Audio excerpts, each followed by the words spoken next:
ನಮಸ್ಕಾರ ವೀಕ್ಷಕರೇ. ಸೃಷ್ಟಿಕರ್ತನಾದ ಭಗವಂತನು ಮಾನವನ ಕಲ್ಯಾಣಕ್ಕಾಗಿ ಪ್ರಕೃತಿಯಲ್ಲಿ ಅನೇಕ ಅದ್ಭುತಗಳನ್ನು ಸೃಷ್ಟಿಸಿದ್ದಾನೆ. ಪ್ರಕೃತಿಯ ಮಡಿಲಿನಲ್ಲಿ ಅಡಗಿರುವ ಪ್ರತಿಯೊಂದು ಗಿಡ, ಮರ, ಹಣ್ಣು, ಪುಷ್ಪಗಳಿಗೂ ತನ್ನದೇ ಆದ ದೈವಿಕ ಶಕ್ತಿ ಮತ್ತು ಪುರಾಣದ ಹಿನ್ನೆಲೆ ಇದೆ. ಇಂದು ನಾವು ತಿಳಿಯ ಹೊರಟಿರುವುದು ನೋಡಲು ಕಡು ನೇರಳೆ ಬಣ್ಣದಿಂದ ಕಂಗೊಳಿಸುತ್ತಾ ಸ್ವಾದಿಷ್ಟ ರುಚಿಯನ್ನು ಹೊಂದಿರುವ ಸಾಕ್ಷಾತ್ ದೇವತೆಗಳಿಗೂ ಪ್ರಿಯವಾದ ಒಂದು ಅದ್ಭುತ ಹಣ್ಣಿನ ಬಗ್ಗೆ. ಅದೇ ನೇರಳೆ ಹಣ್ಣು. ಬನ್ನಿ, ಇಂದಿನ ಈ ವಿಡಿಯೋದಲ್ಲಿ ನೇರಳೆ ಹಣ್ಣಿನ ಹಿಂದಿರುವ ಪೌರಾಣಿಕ ರಹಸ್ಯಗಳು, ಜಂಬೂದ್ವೀಪದ ಕಲ್ಪನೆ ಹಾಗೂ ದೇವರ ನೈವೇದ್ಯದಲ್ಲಿ ಇದರ ಮಹತ್ವವನ್ನು ಸಂಪೂರ್ಣವಾಗಿ ತಿಳಿಯೋಣ. ಜಂಬೂದ್ವೀಪ, ಬ್ರಹ್ಮಾಂಡದ ಕಲ್ಪನೆ. ಹಿಂದೂ, ಜೈನ ಮತ್ತು ಬೌದ್ಧ ಧರ್ಮದ ಪ್ರಾಚೀನ ಪುರಾಣಗಳನ್ನು ನಾವು ಗಮನಿಸಿದರೆ ಈ ಬ್ರಹ್ಮಾಂಡವು ಅನೇಕ ದ್ವೀಪಗಳಾಗಿ ವಿಂಗಡಣೆಯಾಗಿದೆ ಎಂಬ ಉಲ್ಲೇಖವಿದೆ.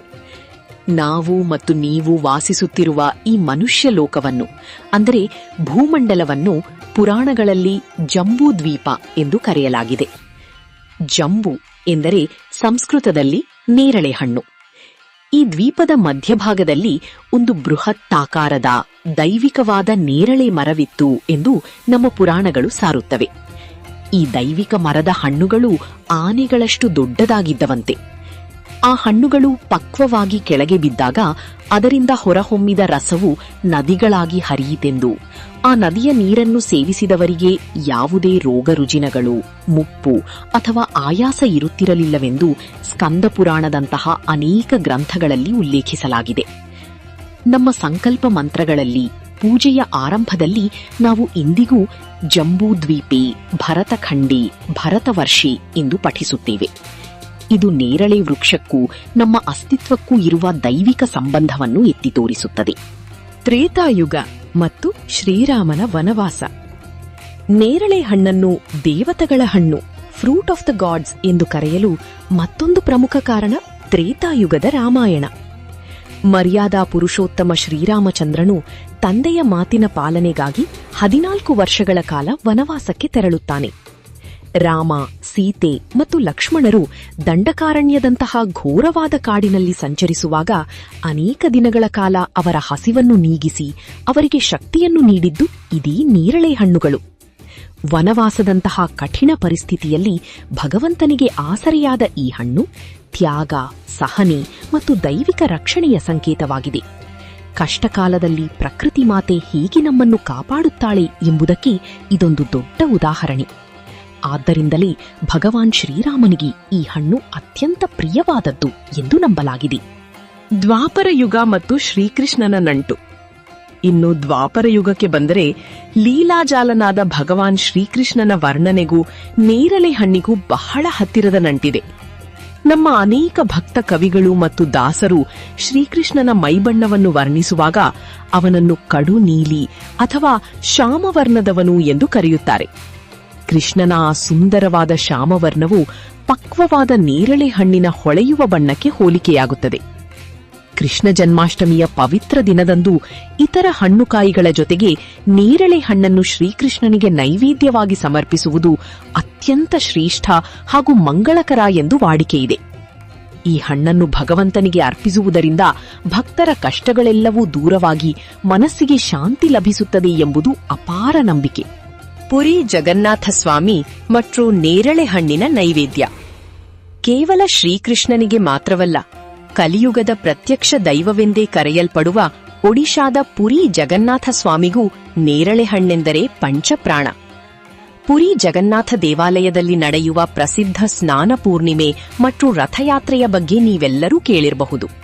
ಜ್ಯೇಷ್ಠ ಮಾಸದ ಹುಣ್ಣಿಮೆಯ ದಿನ ಜಗನ್ನಾಥ ಸ್ವಾಮಿಗೆ 108 ಬಿಂದಿಗೆಗಳ ಪವಿತ್ರ ನೀರಿನಿಂದ ಸ್ನಾನ ಮಾಡಿಸಲಾಗುತ್ತದೆ. ಈ ಆಚರಣೆಯ ನಂತರ ಭಗವಂತನಿಗೆ ಜ್ವರ ಬರುತ್ತದೆ ಎಂಬುದು ಅಲ್ಲಿನ ಪ್ರತೀತಿ. ಜ್ವರದಿಂದ ಬಳಲುವ ಜಗನ್ನಾಥ ಸ್ವಾಮಿಯನ್ನು ಗುಣಪಡಿಸಲು ದೇವಸ್ಥಾನದ ವೈದ್ಯರು ಔಷಧಿಯಾಗಿ ನೀಡುವ ಪ್ರಮುಖ ನೈವೇದ್ಯಗಳಲ್ಲಿ ನೇರಳೆ ಹಣ್ಣು ಕೂಡ ಒಂದು. ನೇರಳೆ ಹಣ್ಣು ದೇಹದ ಉಷ್ಣತೆಯನ್ನು ಕಡಿಮೆ ಮಾಡಿ ತಂಪನ್ನು ನೀಡುವುದರಿಂದ ಸ್ವತಃ ಭಗವಂತನೇ ಇದನ್ನು ಔಷಧಿಯಾಗಿ ಸ್ವೀಕರಿಸುತ್ತಾನೆ. ಭಗವಂತನ ಲೀಲೆ ಮತ್ತು ಪ್ರಕೃತಿಯ ಔಷಧೀಯ ಗುಣಗಳ ಅದ್ಭುತ ಸಂಗಮವನ್ನು ನಾವಿಲ್ಲಿ ಕಾಣಬಹುದು. ಯೋಗಶಾಸ್ತ್ರ ಮತ್ತು ಕುಂಡಲಿನಿ ಶಕ್ತಿಯಲ್ಲಿ ನೇರಳೆ ಬಣ್ಣದ ರಹಸ್ಯ. ಇನ್ನು ನಮ್ಮ ಯೋಗಶಾಸ್ತ್ರ ಮತ್ತು ಧ್ಯಾನದ ವಿಚಾರಕ್ಕೆ ಬಂದ್ರೆ ನೇರಳೆ ಬಣ್ಣಕ್ಕೆ ಅತಿ ದೊಡ್ಡ ಆಧ್ಯಾತ್ಮಿಕ ಸ್ಥಾನವಿದೆ. ನಮ್ಮ ದೇಹದಲ್ಲಿರುವ 7 ಪ್ರಮುಖ ಶಕ್ತಿ ಕೇಂದ್ರಗಳನ್ನು ಷಟ್ಚಕ್ರಗಳು ಎಂದು ಕರೆಯುತ್ತೇವೆ. ಇದರಲ್ಲಿ ಅತ್ಯುನ್ನತವಾದ ಮತ್ತು ಭಗವಂತನ ಸಾಕ್ಷಾತ್ಕಾರಕ್ಕೆ ಕಾರಣವಾಗುವ ನಮ್ಮ ತಲೆಯ ಮೇಲ್ಭಾಗದಲ್ಲಿರುವ ಚಕ್ರವೇ ಸಹಸ್ರಾರ ಚಕ್ರ. ಈ ಸಹಸ್ರಾರ ಚಕ್ರದ ಬಣ್ಣವೇ ಕಡು ನೇರಳೆ. ಬಣ್ಣಗಳ ಚಿಕಿತ್ಸೆಯ ಅಂದ್ರೆ ಕಲರ್ ಥೆರಪಿಯ ಪ್ರಕಾರ ನೇರಳೆ ಬಣ್ಣವು ಮನುಷ್ಯನ ಅಹಂಕಾರವನ್ನು ನಾಶ ಮಾಡಿ ಆಧ್ಯಾತ್ಮಿಕ ಜಾಗೃತಿಯನ್ನು ಉಂಟುಮಾಡುತ್ತದೆ. ಆದ್ದರಿಂದಲೇ ಧ್ಯಾನಿಗಳು ಮತ್ತು ಋಷಿಮುನಿಗಳು ಹೆಚ್ಚಾಗಿ ನೇರಳೆ ಮರದ ಕೆಳಗೆ ಕುಳಿತು ತಪಸ್ಸು ಮಾಡುತ್ತಿದ್ದರು. ಈ ಮರದ ನೆರಳಿನಲ್ಲಿ ಕುಳಿತು ಜಪತಪಗಳನ್ನು ಮಾಡಿದರೆ ಮನಸ್ಸಿನ ಏಕಾಗ್ರತೆ ಹೆಚ್ಚಾಗಿ ಭಗವಂತನ ಧ್ಯಾನವು ಸುಲಭವಾಗಿ ಸಿದ್ಧಿಸುತ್ತದೆ ಎಂಬ ನಂಬಿಕೆ ನಮ್ಮ ಋಷಿ ಪರಂಪರೆಯಲ್ಲಿದೆ. ವೃಕ್ಷ ಪೂಜೆ ಮತ್ತು ನೇರಳೆ ವೃಕ್ಷದ ಮಹತ್ವ. ಹಿಂದೂ ಧರ್ಮದಲ್ಲಿ ಪ್ರಕೃತಿ ಆರಾಧನೆಗೆ, ಅದರಲ್ಲೂ ವೃಕ್ಷ ಪೂಜೆಗೆ ಬಹಳ ಮಹತ್ವವಿದೆ. ವೃಕ್ಷೋ ರಕ್ಷತಿ ರಕ್ಷಿತಃ ಎನ್ನುವಂತೆ ಮರಗಳನ್ನು ದೇವರೆಂದು ಪೂಜಿಸುವ ಸಂಸ್ಕೃತಿ ನಮ್ಮದು. ಶೈವ ಪರಂಪರೆಯಲ್ಲಿಯೂ ನೇರಳೆ ವೃಕ್ಷಕ್ಕೆ ವಿಶೇಷ ಸ್ಥಾನಮಾನಗಳಿವೆ. ಸಾಕ್ಷಾತ್ ಪರಮಶಿವನ ಸ್ವರೂಪವಾದ ಕಾಲಭೈರವನಿಗೆ ನೇರಳೆ ಮರವು ಅತ್ಯಂತ ಪ್ರಿಯವಾದದ್ದು. ಕೆಲವು ಪುರಾತನ ಶಿವ ದೇವಾಲಯಗಳಲ್ಲಿ ಬಿಲ್ವಪತ್ರೆಯ ಜೊತೆಗೆ ನೇರಳೆ ಮರದ ಎಲೆಗಳನ್ನೂ ಶಿವನಿಗೆ ಅರ್ಪಿಸುವ ಸಂಪ್ರದಾಯ ಇಂದಿಗೂ ಜೀವಂತವಾಗಿದೆ. ಇದರ ದಟ್ಟವಾದ ನೆರಳು ಕಾಮಕ್ರೋಧಗಳನ್ನು ಗೆದ್ದ ಶಿವನ ತಪಸ್ಸಿನ ಶಾಂತತೆಯನ್ನು ಪ್ರತಿನಿಧಿಸುತ್ತದೆ. ಈ ಅದ್ಭುತ ವೃಕ್ಷವು ಕೇವಲ ಹಣ್ಣನ್ನು ಮಾತ್ರವಲ್ಲ, ತನ್ನ ಬೇರು, ಕಾಂಡ, ಎಲೆ ಎಲ್ಲದರ ಮೂಲಕವೂ ಜೀವಸಂಕುಲವನ್ನು ಪೊರೆಯುತ್ತಾ ಪರಮಾತ್ಮನ ನಿಸ್ವಾರ್ಥ ಸೇವೆಯ ಪ್ರತೀಕವಾಗಿ ನಿಂತಿದೆ. ಪ್ರಕೃತಿಯ ಮುನ್ಸೂಚನೆ ಮತ್ತು ಮಳೆಯ ನಂಬಿಕೆ. ಭಾರತೀಯರಾದ ನಾವು ಪ್ರಕೃತಿಯ ಪ್ರತಿಯೊಂದು ನಡೆಯನ್ನು ಅತ್ಯಂತ ಸೂಕ್ಷ್ಮವಾಗಿ ಗಮನಿಸುತ್ತೇವೆ. ನಮ್ಮ ಹಳ್ಳಿಗಾಡಿನ ಹಿರಿಯರಲ್ಲಿ ನೇರಳೆ ಹಣ್ಣಿನ ಬಗ್ಗೆ ಒಂದು ವಿಶೇಷವಾದ ಜಾನಪದ ನಂಬಿಕೆಯಿದೆ. ಇತ್ತೀಚೆಗೆ ನೀವು ಕೂಡ ಈ ವಿಚಾರವನ್ನು ಕೇಳಿರಬಹುದು. ಯಾವ ವರ್ಷ ನೇರಳೆ ಮರದಲ್ಲಿ ವಿಪರೀತವಾಗಿ ಅಂದರೆ ರಾಶಿ ರಾಶಿಯಾಗಿ ಹಣ್ಣುಗಳು ಬಿಡುತ್ತವೆಯೋ ಆ ವರ್ಷ ಮಳೆ ಕಡಿಮೆಯಾಗುತ್ತದೆ ಅಥವಾ ಬರಗಾಲ ಬರುತ್ತದೆ ಎಂಬ ದೃಢವಾದ ನಂಬಿಕೆ ನಮ್ಮ ಹಳ್ಳಿಗಳಲ್ಲಿದೆ. ಆದರೆ ಇದರ ಹಿಂದಿನ ವೈಜ್ಞಾನಿಕ ಸತ್ಯವೇನು ಗೊತ್ತೇ? ನೇರಳೆ ಮರವು ಸಾಮಾನ್ಯವಾಗಿ ಮಾರ್ಚ್ ಮತ್ತು ಏಪ್ರಿಲ್ ತಿಂಗಳಲ್ಲಿ ಹೂ ಬಿಡುತ್ತದೆ. ಆ ಸಮಯದಲ್ಲಿ ವಾತಾವರಣದಲ್ಲಿ ತೇವಾಂಶ ಕಡಿಮೆಯಿದ್ದು ಒಣಹವೆಯಿದ್ದರೆ ಮರದ ಹೂವುಗಳು ಉದುರುವುದಿಲ್ಲ. ಇದರಿಂದಾಗಿ ವೃಕ್ಷದಲ್ಲಿ ಅತಿ ಹೆಚ್ಚು ಹಣ್ಣುಗಳು ಉತ್ಪತ್ತಿಯಾಗುತ್ತವೆ. ಅಂದರೆ ವಿಪರೀತ ಹಣ್ಣು ಬಿಡುವುದು ಭವಿಷ್ಯದ ಬರಗಾಲದ ಮುನ್ಸೂಚನೆಯಲ್ಲ, ಬದಲಾಗಿ ಹೂ ಬಿಡುವ ಸಮಯದಲ್ಲಿ ಮಳೆಯಾಗದೇ ಇರುವ ಕಾರಣದಿಂದ ಉಂಟಾಗುವ ನೈಸರ್ಗಿಕ ಪ್ರಕ್ರಿಯೆ.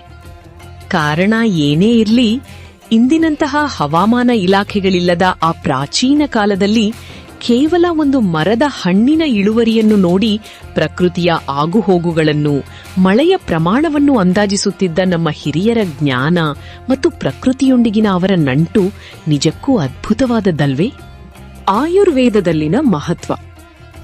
ನಮ್ಮ ಸನಾತನ ಧರ್ಮದಲ್ಲಿ ಶರೀರ ಮಾಧ್ಯಂ ಖಲು ಧರ್ಮ ಸಾಧನಂ ಎಂದು ಹೇಳಲಾಗಿದೆ. ಅಂದರೆ ನಮ್ಮ ದೇಹವೇ ಮೊದಲ ದೇಗುಲ. ಶರೀರವನ್ನು ಶುದ್ಧವಾಗಿ ಮತ್ತು ಆರೋಗ್ಯವಾಗಿ ಇಟ್ಟುಕೊಳ್ಳುವುದು ಕೂಡ ಒಂದು ದೈವಿಕ ಆರಾಧನೆಯೇ ಸರಿ. ಆಯುರ್ವೇದ ಶಾಸ್ತ್ರದ ಪ್ರಕಾರ ನೇರಳೆ ಮರದ ಎಲೆ, ತೊಗಟೆ, ಹಣ್ಣು ಮತ್ತು ಬೀಜ ಹೀಗೆ ಪ್ರತಿಯೊಂದು ಭಾಗವೂ ದಿವ್ಯ ಔಷಧಿಯಾಗಿದೆ. ಇದು ನಮ್ಮ ರಕ್ತವನ್ನು ಶುದ್ಧೀಕರಿಸುತ್ತದೆ ಮತ್ತು ಮಧುಮೇಹದಂತಹ ರೋಗಗಳನ್ನು ದೂರವಿಡುತ್ತದೆ. ದೇಹವನ್ನು ದೋಷಮುಕ್ತವನ್ನಾಗಿಸುವ ಈ ಹಣ್ಣು ನಿಜಕ್ಕೂ ಪ್ರಕೃತಿ ನಮಗೆ ನೀಡಿದ ವರದಾನ. ಮುಂದಿನ ಬಾರಿ ನೀವು ನೇರಳೆ ಹಣ್ಣನ್ನು ನೋಡಿದಾಗ ಅಥವಾ ಸವಿಯುವಾಗ ಕೇವಲ ಅದರ ರುಚಿಯನ್ನಷ್ಟೇ ಅಲ್ಲ, ಅದರ ಹಿಂದಿರುವ ಜಂಬೂದ್ವೀಪದ ಕಥೆ, ಶ್ರೀರಾಮನ ವನವಾಸದ ಸಹನೆ ಮತ್ತು ಶ್ರೀಕೃಷ್ಣನ ಶ್ಯಾಮವರ್ಣವನ್ನು ಖಂಡಿತ ನೆನಪಿಸಿಕೊಳ್ಳಿ. ಭಗವಂತನ ಸೃಷ್ಟಿಯ ಪ್ರತಿಯೊಂದು ಕಣದಲ್ಲೂ ಪರಮಾತ್ಮನ ದರ್ಶನ ಮಾಡುವುದೇ ನಿಜವಾದ ಭಕ್ತಿ. ವೀಕ್ಷಕರೇ, ಈ ಆಧ್ಯಾತ್ಮಿಕ ಮಾಹಿತಿ ನಿಮಗೆ ಇಷ್ಟವಾಗಿದ್ದರೆ ದಯವಿಟ್ಟು ವಿಡಿಯೋವನ್ನು ಲೈಕ್ ಮಾಡಿ, ನಿಮ್ಮ ಕುಟುಂಬದವರೊಂದಿಗೆ ಶೇರ್ ಮಾಡಿ. ನಮ್ಮ ಸನಾತನ ಧರ್ಮದ ಇಂತಹ 10 ಹಲವು ಅದ್ಭುತ ರಹಸ್ಯಗಳನ್ನು ತಿಳಿಯಲು ನಮ್ಮ ವಾಹಿನಿಗೆ ಸಬ್ಸ್ಕ್ರೈಬ್ ಆಗಲು ಮರೆಯದಿರಿ. ಸರ್ವೇ ಜನಾಃ ಸುಖಿನೋ ಭವಂತು. ಓಂ ನಮಃ ಶಿವಾಯ.